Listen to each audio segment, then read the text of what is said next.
नमस्कार दोस्तों, स्वागत है आपका हमारे इस चैनल द साहित्य नाव पर। अपने उपन्यास गोदान को आगे बढ़ाते हुए चलते हैं उसके भाग 17 की ओर। गांव में खबर फैल गई कि राय साहब ने पंचों को बुलाकर खूब डांटा और इन लोगों ने जितने रुपए वसूल किए थे वह सब इनके पेट से निकाल लिए। वह तो इन लोगों को जेल भिजवा रहे थे, लेकिन इन लोगों ने हाथ पांव जोड़े, थूक कर चाटा, तब जाके उन्होंने छोड़ा। धनिया का कलेजा शीतल हो गया। गांव में घूम घूम कर पंचों को लज्जित करती फिरती थी। आज भी न सुने गरीबों की पुकार, भगवान तो सुनते हैं। लोगों ने सोचा था इनसे डांड लेकर मजे से फुलौड़ियाँ खाएंगे। भगवान ने ऐसा तमाचा लगाया कि फुलौड़ियाँ मुंह से निकल पड़ी। एक केक के दो दो भरने पड़े। अब चाटो मेरा मकान लेकर। मगर बैलों के बिना खेती कैसे हो। गांव में बुआई शुरू हो गई। कार्तिक के महीने में किसान के बैल मर जाएं तो उसके दोनों हाथ कट जाते हैं।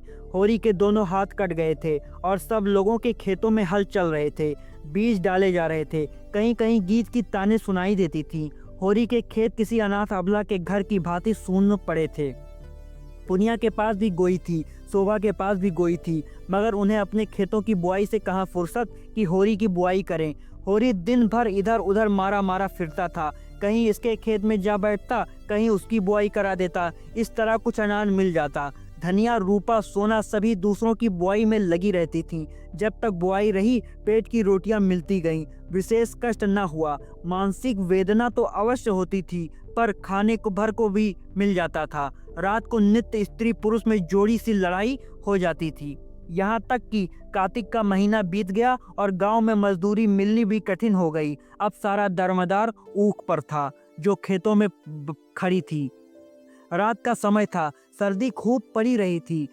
होरी के घर में आज कुछ खाने को न था। दिन को तो थोड़ा सा भुना हुआ मटर मिल गया था, पर इस वक्त चूल्हा जलने का कोई डौल न था और रूपा भूख के मारे व्याकुल थी और द्वार पर कौड़े के सामने बैठी रो रही थी। घर में जब अनाज का एक दाना भी नहीं है तो क्या मांगे, क्या खाएं। जब भूख न सही गई तो वह आग मानने के बहाने पुनिया के घर गई। पुनिया बाजरे की रोटियां और बथुए का साग पका रही थी। सुगंध से रूपा के मुंह में पानी भर आया। पुनिया ने पूछा, क्या अभी तेरे घर आग नहीं जली क्या री? रूपा ने दीनता से कहा, आज तो घर में कुछ था ही नहीं, आग कहाँ से जलती? तो फिर आग काहे को मांगने आई है? दादा तमाकू पियेंगे। पुनिया ने उपले की आग उसकी ओर फेंक दी, मगर रूपा ने आग उठाई नहीं और समीप जाकर बोली, तुम्हारी रोटियां महक रही हैं काकी, मुझे बाजरे की रोटियां बड़ी अच्छी लगती हैं। पुनिया ने मुस्कुराकर पूछा, खाएगी? अम्मा डांटेंगी। अम्मा से कौन कहने जाएगा। रूपा ने पेट भर रोटियां खाई और जूठे मुंह भागी हुई चली गई। होरी मन मारे बैठा था कि पंडित दादा दीन ने जाकर पुकारा। होरी की छाती धड़कने लगी। क्या कोई नई विपत्ति आने वाली है? आकर उनके चरण छुए और कौड़े के सामने उनके लिए माची रख दी। दादा दीन ने बैठते हुए अनुग्रह भाव से पूछा, आपकी तो तुम्हारे खेत परती पड़ गए होरी। तुमने गांव में किसी से कुछ कहा नहीं? नहीं भोला की मजाल थी कि तुम्हारे द्वार से बैल खोल ले जाता, यही लहास गिर जाती। मैं तुमसे जनेऊ हाथ में लेकर कहता हूँ होरी, मैंने तुम्हारे ऊपर डांड न लगाया था। धनिया मुझे नाहक बदनाम करती फिरती है। यह सब लाला पाटेश्वरी और झिंगुरी सिंह की कारस्तानी है। मैं तो लोगों के कहने से पंचायत में बैठ भर गया था। वह लोग तो और कड़ा दंड लगा रहे थे, मैंने कह सुन के कम कराया।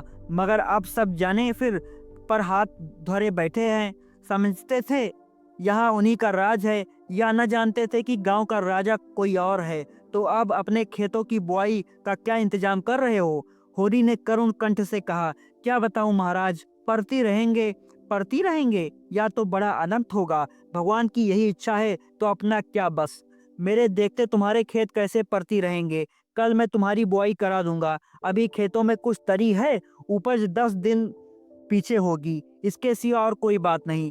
हमारा तुम्हारा आधा साझा रहेगा, इसमें न तुम्हें कोई तोटा है न मुझे। मैंने आज बैठे बैठे सोचा तो चित्त बड़ा दुखी हुआ कि जूते जुताए खेत पड़ती रहे जाते हैं। होरी सोच में पड़ गया। चौमासे भर इन खेतों में खाद डाली, जोता और आज केवल बुआई के लिए आधी फसल देनी पड़ रही है। उस पर एहसान कैसा जता रहे हैं। लेकिन इससे तो अच्छा यही है कि खेत परती पड़ जाए और कुछ ना मिलेगा, लगान तो निकल ही आएगा। नहीं, अब की बेबाकी न हुई तो बेदखली आई धरी है। उसने यह प्रस्ताव स्वीकार कर लिया। दाता दीन प्रसन्न होकर बोले, तो चलो मैं अभी 20 तौल दूं, जिससे सवेरे का झंझट ना रहे। रोटी तो खा ली है ना? होरी ने लजाते हुए आज घर में चूल्हा न जलने की कथा कही। दाता दीन ने मीठे उलाहने के भाव से कहा, अरे तुम्हारे घर में चूल्हा नहीं जला और तुमने मुझसे कहा भी नहीं। हम तुम्हारे बैरी तो नहीं थे, इसी बात पर तुमसे मेरा जी कूणता है। अरे भले आदमी, इसमें लाज शर्म की कौन बात है? अब सब एक ही तो हैं। तुम शूद्र हुए तो क्या, हम ब्राह्मण हुए तो क्या है तो सब एक ही घर के। दिन सबके बराबर नहीं जाते। कौन जाने कल मेरे ही ऊपर कोई संकट आ पड़े तो मैं तुमसे अपना दुख न कहूँगा तो किससे कहूँगा? अच्छा जो हुआ, चलो बेंग ही के साथ तुम्हें मन दो मन अनाज खाने को भी तौल दूं। आधा घंटे में होरी मन भर जौ का टोकरा सिर पर रखे आया और घर की चक्की चलने लगी। धनिया रोती थी और सोना के साथ जौ पीसती थी। भगवान उसे किस कुकर्म का यह दंड दे रहे हैं। दूसरे दिन से बुआई शुरू हुई। होरी का सारा परिवार इस तरह काम में जुटा हुआ था मानो सब कुछ अपना ही है। कई दिन के बाद सिंचाई भी इसी तरह हुई। दाता दीन को सेंत की मजूर मिल गए। अब कभी कभी उनका लड़का माता दीन भी घर में आने लगा। जवान आदमी था, बड़ा रसिक और बातचीत का मीठा। दाता दीन जो कुछ छीन झपट कर लाते थे वह उसे भांग बूटी में उड़ाता था। एक चमारिन से उसकी आसनाई हो गई थी, इसलिए अभी तक ब्याह न हुआ था। वह रहती अलग थी, पर सारा गांव यह रहस्य जानते हुए भी कुछ न बोल सकता था। हमारा धर्म है, हमारा भोजन पवित्र है, फिर हमारे धर्म पर कोई आँच नहीं आ सकती। रोटियां डालकर अधर्म से हमारी रक्षा करती हैं। अब साजे की खेती होने से माता दीन को झुनिया से बातचीत करने का अवसर मिलने लगा। वह ऐसे दांव से आता जब घर में झुनिया के सिवा और कोई न होता। कभी किसी बहाने से। झुनिया रूपवती न थी, लेकिन जवान थी और उसकी चमारिन प्रेमिका से अच्छी थी। कुछ दिन शहर में रह चुकी थी।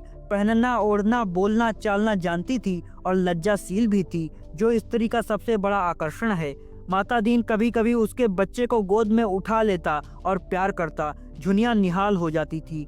एक दिन उससे झुनिया से कहा, तुम क्या देखकर गोबर के साथ आई झूना? झुनिया ने लजाते हुए कहा, भाग खींच लाया महाराज, और क्या कहूँ। माता दीन दुखी मन से बोला, बड़ा बेवफा आदमी है। तुम जैसी लक्ष्मी को छोड़कर न जाने कहाँ मारा फिर रहा है। चंचल स्वभाव का आदमी है। इसी से मुझे शंका होती है कि कहीं और न फंस गया हो। ऐसे आदमियों को तो गोली मार देना चाहिए। आदमी का धर्म है जिसकी बाह पकड़े उसे निभाए। या क्या कि एक आदमी की जिंदगानी खराब कर दी और दूसरा घर ताकने लगे।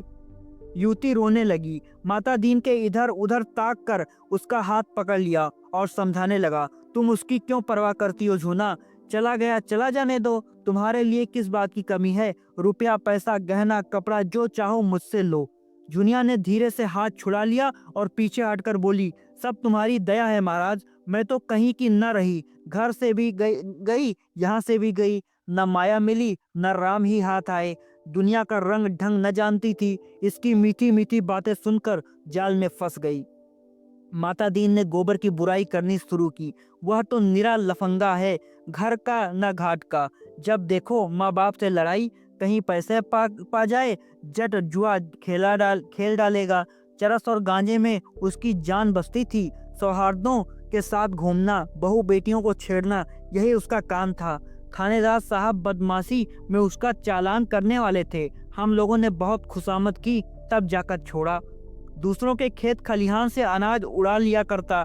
कई बार तो खुद उसी ने पकड़ा था, पर गांव घर का समझकर छोड़ दिया। सोना ने बाहर आकर कहा, भाभी अम्मा ने कहा है अनाज निकाल कर धूप में डाल दो, नहीं चोकर बहुत निकलेगा। पंडित ने जैसे बखार में पानी डाल दिया हो। माता दीन ने अपनी सफाई दी। मालूम होता है तेरे घर में बरसात नहीं हुई। चौमासे में लकड़ी तक गीली हो जाती है। अनाज तो अनाज ही है। यह कहता हुआ वह बाहर चला गया। सोना ने आकर उसका खेल बिगाड़ दिया। सोना ने झुनिया से पूछा, माता दीन क्या करने आए थे? झुनिया ने माथा सिकोड़कर कहा, पगहिया मांग रहे थे, मैंने कह दिया यहाँ पगहिया नहीं है। यह सब बहाना है। बड़ा खराब आदमी है। मुझे तो बड़ा भला आदमी लगता है, क्या खराबी है उसमें? तुम नहीं जानती, सिलिया चंवारिन को रखे हुए है तो इसी से खराब आदमी हो गया। और काहे से आदमी खराब कहा जाता है? तुम्हारे भैया भी तो मुझे लाए हैं, वह भी खराब आदमी हैं। सोना ने इसका जवाब न देकर कहा, मेरे घर में फिर कभी आएगा तो धुतकार दूंगी, और जो उससे तुम्हारा ब्याह हो जाए। सोना लजा गई। तुम तो भाभी गाली देती हो। क्या इसमें गाली की क्या बात है? मुझसे बोले तो मुंह झुलस दूं? तो क्या तुम्हारा ब्याह किसी देवता से होगा? गांव में ऐसा सुंदर सजीला जवान दूसरा कौन है? तो तुम चली जाओ उसके साथ, सिलिया से लाख दर्जे अच्छी हो। मैं क्यों चली जाऊं? मैं तो एक के साथ चली आई, अच्छा है या बुरा है? तो मैं भी जिसके साथ ब्याह होगा उसके साथ चली जाऊंगी, अच्छा हो या बुरा। और जो किसी बूढ़े के साथ ब्याह हो गया। सोना हंसी, मैं उसके लिए नरम नरम रोटियां पकाऊंगी, उसकी दवाइयां कूटूंगी छानूंगी, उसे हाथ पकड़ कर उठाऊंगी, जब मर जाएगा तो मुंह ढाप ढाप कर रोऊंगी। और जो किसी जवान के साथ हुआ तब तुम्हारा सिर, हाँ नहीं तो अच्छा बताओ, तुम्हें बूढ़ा अच्छा लगता है कि जवान? जो अपने को चाहे वही जवान है, न चाहे वही बूढ़ा। दैव करे तुम्हारा ब्याह किसी बूढ़े से न हो जाए, जो तो देखूं तुम उसे कैसे चाहती हो, तब मनाऊंगी किसी तरह, या निगोड़ा मर जाए तो किसी जवान को लेकर बैठ जाऊं। मुझे तो उस बूढ़े पर दया आए। इस साल इधर एक शक्कर का मिल खुल गया था। उसके कारिंदे और दलाल गांव-गांव घूमकर किसानों की खड़ी ऊख मोल ले लेते थे। वही मिल था जो मिस्टर खन्ना ने खोला था। एक दिन उसका कारिंदा इस गांव में भी आया। किसानों ने जो उससे भाव ताव किया तो मालूम हुआ गुड़ बनाने में कोई बचत नहीं है। जब घर में ऊख पेर कर भी यही दाम मिलता है तो पेरने की मेहनत क्यों उठाई जाए? सारा गांव खड़ी ऊख बेचने को तैयार हो गया। अगर कुछ कम भी मिले तो परवाह नहीं, तत्काल तो मिलेगा। किसी को बैल लेना था, किसी को बाकी चुकाना था, कोई महाजन से गला छुड़ाना चाहता था, होरी को बैलों की गोई लेनी थी। अब की ऊख की पैदावार अच्छी न थी, इसलिए यह डर भी था कि माल न पड़ेगा। और जब गुड़ के भाव मिल की चीनी मिलेगी तो गुड़ लेगा ही कौन? सभी ने बयाने ले लिए। होरी को कम से कम 100 रुपए की आशा थी। इतने में एक मामूली गोई आ जाएगी। लेकिन महाजनों को क्या करें? दाता दीन, मंगरू, दुलारी, झुंगरू सिंह सभी तो प्राण खा रहे थे।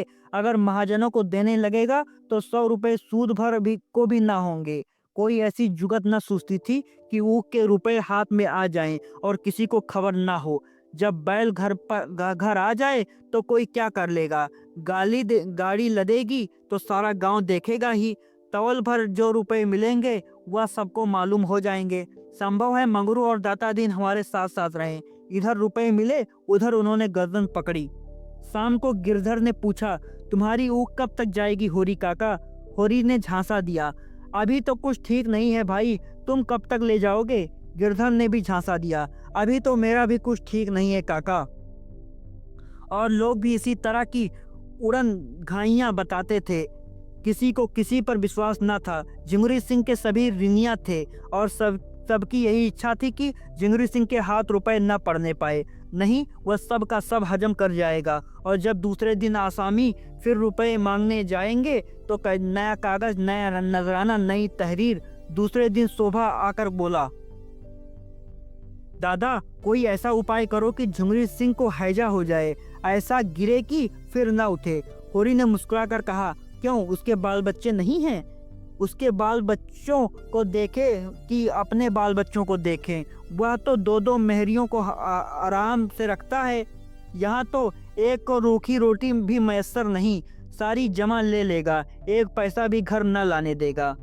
मेरी तो हालत और भी खराब है भाई। अगर रुपए हाथ से निकल गए तो तबाह हो जाऊंगा। गोई के बिना तो काम न चलेगा। अभी तो 2-3 दिन ऊख धोते लगेंगे। ज्यों ही सारी ऊख पहुंच जाए, जमादार से कहें कि भैया कुछ ले ले, मगर ऊख झटपट तौल दे। दाम पीछे ले देना। इधर झुंगरी से कह देंगे अभी रुपए नहीं मिले। होरी ने विचार करके कहा, झुंगरी सिंह हमसे तुमसे कई गुना चतुर है शोभा। जाकर मुनीम से मिलेगा और उसी से रुपए ले लेगा। हाँ, तुम ताकते रह जाओगे। जिस खन्ना बाबू का मिल है उन्हीं खन्ना बाबू की महाजनी कोठी भी है, दोनों एक हैं। शोभा निराश होकर बोला, न जाने इन महाजनों से कभी गला छूटेगा कि नहीं। होरी बोला, इस जन्म में तो कोई आशा नहीं है भाई। हम राज नहीं चाहते, भोग विलास नहीं चाहते, खाली मोटा झोटा पहनना और मोटा झोटा खाना और मर जात के साथ रहना चाहते हैं, वह भी नहीं सकोता। शोभा ने धूर्तता के साथ कहा, मैं तो दादा इन सबों को अब की चकमा दूंगा। जमादार को कुछ दे दिला कर उस पर राजी कर लूंगा कि रुपए के लिए हमें खूब दौड़ाए। झुंगरी कहाँ तक दौड़ेंगे।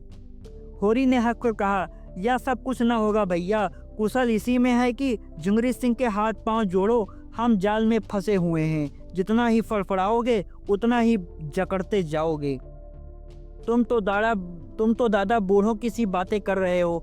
कटघरे में फंसे बैठे रहना तो कायरता है।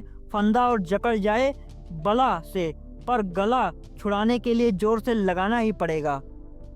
यही तो होगा। झुंगरी घर द्वार नीलाम करा लेंगे नीलाम। मैं तो चाहता हूँ कि हमें कोई रुपए ना दे, हमें भूखों मरने दे, लाते खाने दे, एक पैसा भी उधार ना दे। लेकिन पैसा वाले उधार ना दे तो सूद कहाँ से पाएं। एक हमारे ऊपर दावा करता है तो दूसरा हमें कुछ कम सूद पर रुपए उधार देकर अपने जाल में फंसा लेता है। मैं तो उसी दिन रुपए लेने जाऊंगा जिस दिन झुंगरी कहीं चला जाएगा।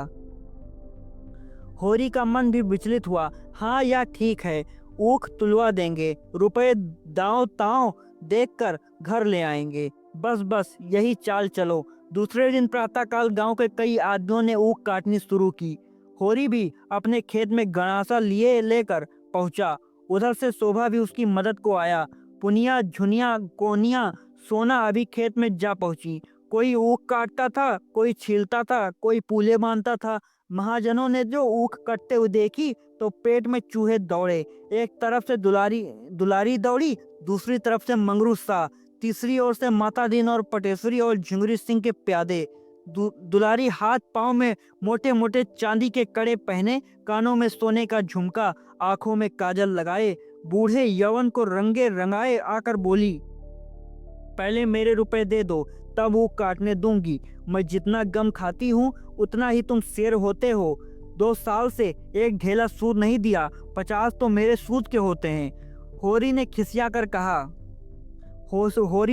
कर कहा, भाभी ऊख काट लेने दो, इसके रुपए मिलते हैं। जो जितना हो सकेगा तुमको भी दूंगा। न गांव छोड़कर भागा जाता हूँ, न इतनी जल्दी मौत ही आई जाती है।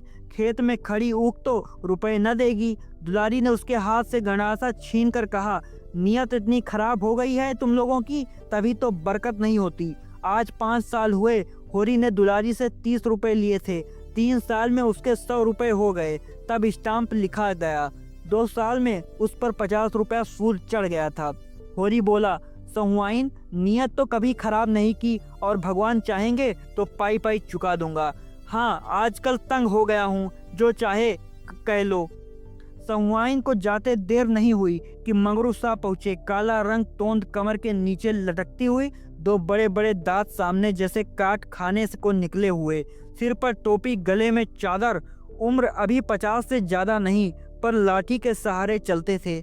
गठिया का मरज हो गया था, खांसी भी आती थी। लाठी टेक कर खड़े हो गए और होरी को डांट बताई, पहले हमारे रुपए दे दो होरी, तब वो काटो। हमने रुपए उधार दिए थे, खैरात नहीं थे। 3 साल हो गए, न सूद न ब्याज, मगर यह न समझना कि तुम मेरे रुपए हजम कर जाओगे। मैं तुम्हारे मुर्दे से भी वसूल कर लूंगा।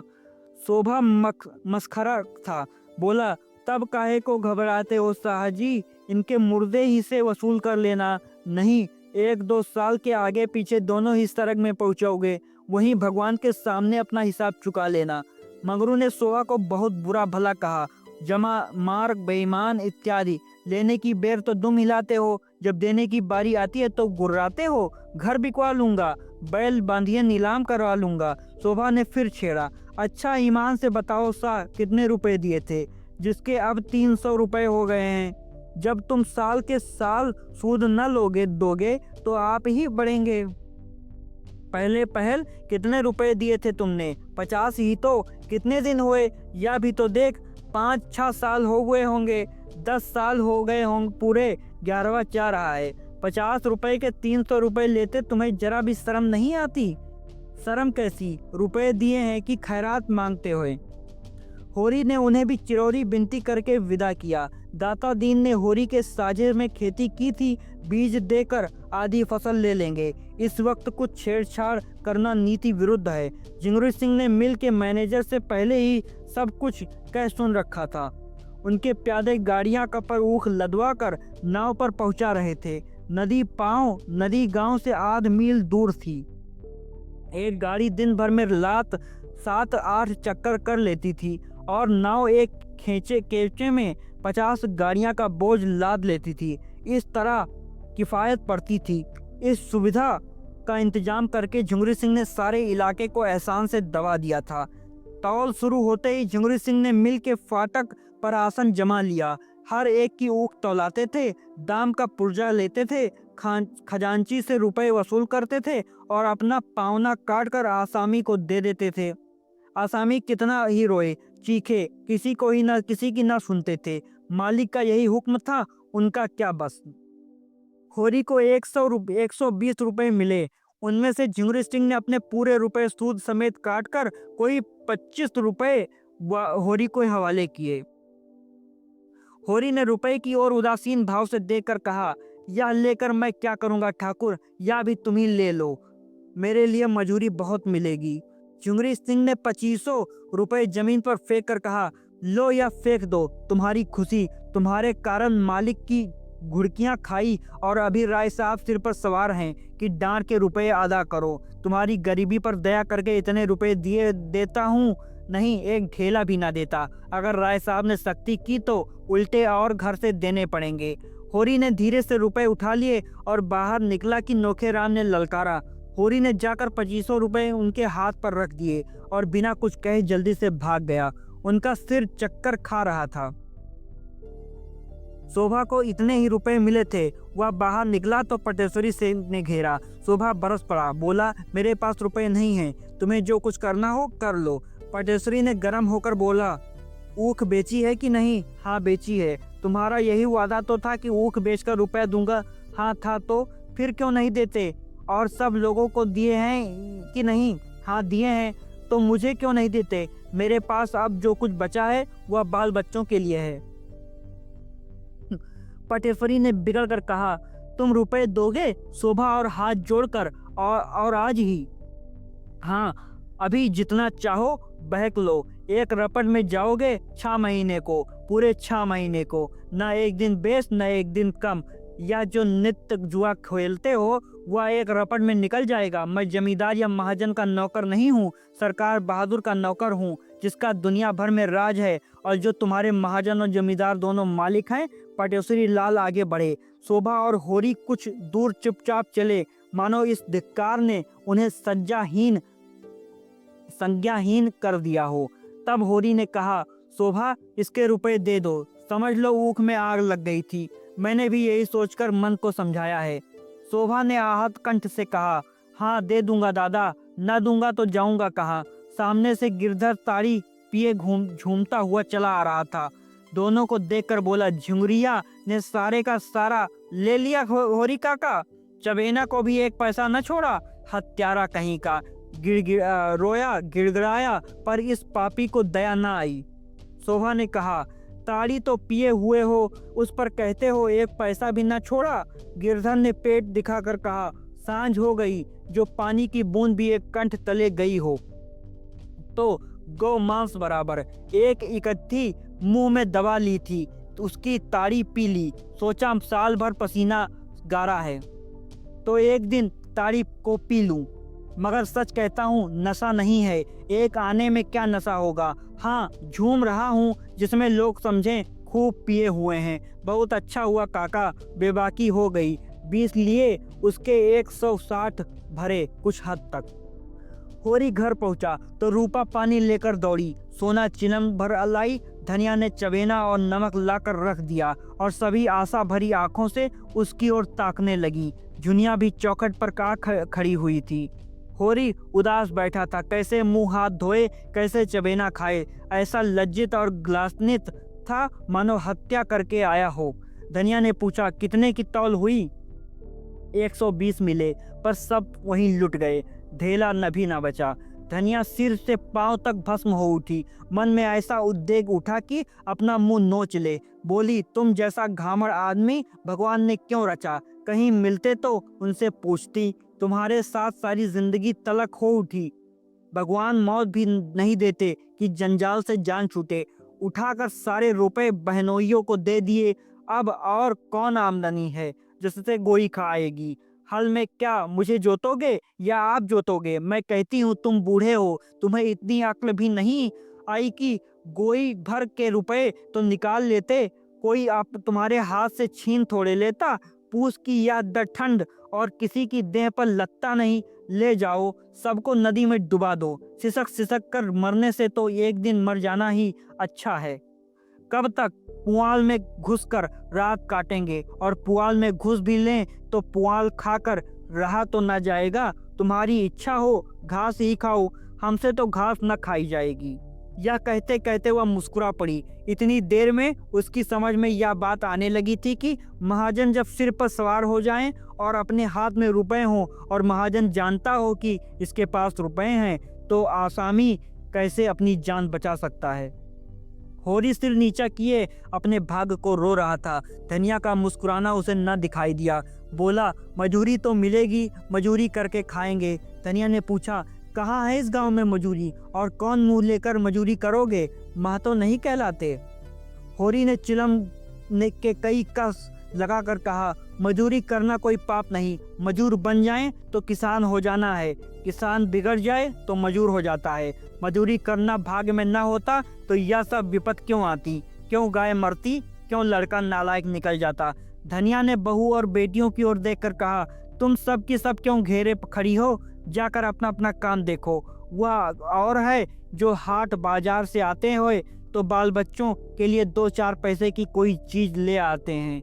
यहाँ तो या लोभ लग रहा होगा कि रुपए तुड़ाऊं कैसे, एक कम ना हो जाएगा। इसी ने इनकी कमाई में बरकत नहीं होती। जो खर्च करते हैं उन्हें मिलता है, जो न खा सके उन्हें रुपए मिले ही क्यों, जमीन में गाड़ने के लिए।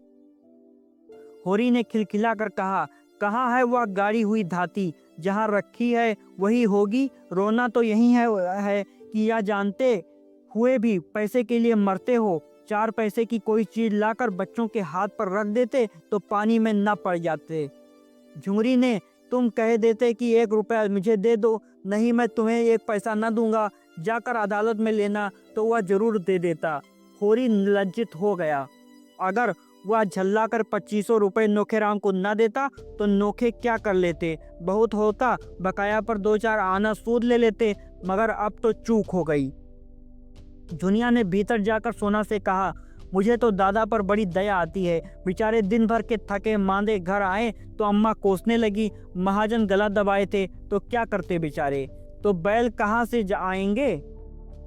महाजन अपने रुपए चाहता है, उसे तुम्हारे घर के दुखड़ों से क्या मतलब? अम्मा या वहाँ होती तो महाजन को मजा चखा देती, अभागा रो कर रह जाता। झुनिया ने दिल लगी की तो यहाँ रुपए की कौन कमी है? तुम महाजन से जरा हंसकर बोल दो, देखो सारे रुपए छोड़ देता है कि नहीं। सच कहती हूँ, दादा का सारा दुख दलिद्र दूर हो जाए। सोना ने दोनों हाथ से उसका मुंह दबाकर कहा, बस चुप ही रहना, नहीं कह देती हूँ। अभी जाकर अम्मा से माता दीन की सारी कलई खोल दूं तो रोने लगो। झुनिया ने पूछा, क्या कह दोगी अम्मा से? कहने को कोई बात भी हो, जब वह किसी बहाने से घर में आ जाते हैं तो क्या कह दूं कि निकल जाओ? फिर मुझसे कुछ ले तो नहीं जाते, कुछ अपना ही दे जाते हैं। सिवाय मीठी मीठी बातों के वह झुनिया से कुछ नहीं पा सकते, और अपनी मीठी बातों को महंगे दामों पर बेचना भी मुझे आता है। मैं ऐसी अनाड़ी नहीं हूँ कि किसी के झांसे में आ जाऊँ। हाँ, जब जान जाऊंगी तुम्हारे भैया ने वहाँ किसी को रख लिया है तब की नहीं चलाती, तब मेरे ऊपर किसी का कोई बंधन न रहेगा। अभी तो मुझे विश्वास है कि वह मेरे हैं और मेरे कारण उन्हें गली गली ठोकर खाना पड़ रहा है। हंसने बोलने की बात न्यारी है, पर मैं उनसे विश्वासघात ना करूंगी। जो 1 से 2 का हुआ वह किसी का नहीं रहता। सोहा ने आकर होरी को पुकारा और पाटोसरी के रुपए उसके हाथ में रखकर बोला, भैया तुम जाकर ये रुपए लाला को दे दो। मुझे उस घड़ी न जाने क्या हो गया था। होरी रुपए लेकर उठा ही था कि शंख की ध्वनि कानों में आई। गांव के उस सिरे पर ध्यान सिंह नाम के एक ठाकुर रहते थे। पलटन में नौकर थे और कई दिन हुए 10 साल के बाद रजा लेकर आए थे। बगदाद, अदन, सिंगापुर, बर्मा चारों तरफ घूम चुके थे। अब ब्याह करने की धुन में थे, इसीलिए पूजा पाठ करके ब्राह्मणों को प्रसन्न रखना चाहते थे। होरी ने कहा, जान पड़ता है 7 अध्याय पूरे हो गए, आरती हो रही है। सोहा बोला, हाँ जान तो पड़ता है, चलो आरती ले लें। होरी ने चिंतित भाव से कहा, तुम जाओ, मैं थोड़ी देर में आता हूँ। ध्यान सिंह जिस दिन आए थे सबके घर शेर भर मिठाई बौना बैना भेजी थी। होरी से जब कभी रास्ते में मिल जाते कुशल पूछते। उनकी कथा में जाकर आरती में कुछ न देना अपमान की बात थी। आरती का थाल उन्हीं के हाथ में होगा, उनके सामने होरी कैसे खाली हाथ आरती ले लेगा। इससे तो कहीं अच्छा है वह कथा में जाए ही नहीं। इतने आदमियों में उन्हें क्या याद रहेगी कि होरी नहीं आया। कोई रजिस्टर लिए तो बैठा नहीं है कि कौन आया कौन नहीं आया। वह जाकर खाट पर लेट गया, मगर उसका हृदय मसोस कर रह जाता था। उसके पास एक पैसा भी नहीं है, तांबे का एक पैसा। आरती के पुण्य और महात्म का उसे बिल्कुल ध्यान था। बात थी केवल व्यवहार की। ठाकुर जी की आरती तो वह केवल श्रद्धा की भेंट देकर ले सकता था, लेकिन मर्यादा कैसे तोड़े, सबकी आंखों में हेटा कैसे बने। सासा वह उठ बैठा, क्यों मर्यादा की गुलामी करें, मर्यादा के पीछे आरती का पुण्य क्यों छोड़ें। लोग हंसेंगे, हंस ले, उसे परवाह नहीं है। भगवान उसे कुकर्म से बचाए रखें और वह कुछ नहीं चाहता। वह ठाकुर के घर की ओर चल पड़ा। तो दोस्तों, यह था भाग 17 गोदान उपन्यास का। अब मिलते हैं अगले भाग में, भाग 18 में। धन्यवाद दोस्तों।